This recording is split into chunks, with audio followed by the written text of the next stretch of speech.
Hi friends.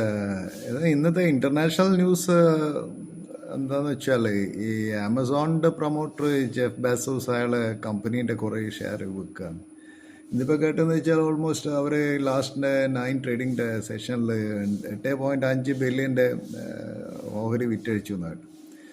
So അയാളിപ്പോൾ ലോകത്തിലെ രണ്ടാമത്തെ richest ആളാണ്. അയാൾക്ക് ഈ കമ്പനീൻ്റെ ഷെയർ ഹോൾഡിംഗ് ഒഴിവാക്കിയിട്ട് പിന്നെ അയാളിപ്പോൾ പുതിയൊരു സ്പേസ് എക്സ്പ്ലോറേഷൻ കമ്പനി എന്താ പറയുക, അതിന് ബ്ലൂ ഒറിജിൻ എന്ന് പറഞ്ഞൊരു കമ്പനി സ്റ്റാർട്ട് ചെയ്തിട്ടുണ്ട്. അതിലാണ് കോൺസെൻട്രേറ്റ് എന്ന് കുറേ നിൽക്കുന്നത്. ഇതിപ്പോൾ ഇതേ ട്രെൻഡ് ഇന്ത്യയിലും കണ്ടുവരുന്നുണ്ട്. കമ്പനീൻ്റെ സ്റ്റോക്ക് വളരെ ഹൈയിൽ പോകുമ്പോൾ പ്രൊമോട്ടേഴ്സ് കമ്പനി വിറ്റ് പ്രൊമോട്ടേഴ്സിൻ്റെ ഷെയർ അതിനകത്ത് കുറച്ച് കൊണ്ടുവരിക പബ്ലിക് ആൾക്ക്. ഇപ്പോൾ HDFC ബാങ്കിന് പ്രൊമോട്ടേഴ്സ് ഇല്ലെന്ന് ഞങ്ങൾക്കറിയാലോ. അത് ഓൾമോസ്റ്റ് ഫ്രീ ഫ്ലോട്ടുള്ളൊരു കമ്പനിയാണ്. പിന്നെ ആമസോണിൻ്റെ ഒരു കോമേഴ്സ് കമ്പനീൻ്റെ പ്ലാറ്റ്ഫോം അവർ ഷിഫ്റ്റ് ടു ഹൗസ് ഹോൾഡ് റോബോട്ടിക്സിലേക്ക് പോകുന്നത് പറയുന്നത് കേട്ടു. എനിവേ ആമസോൺ നമുക്ക്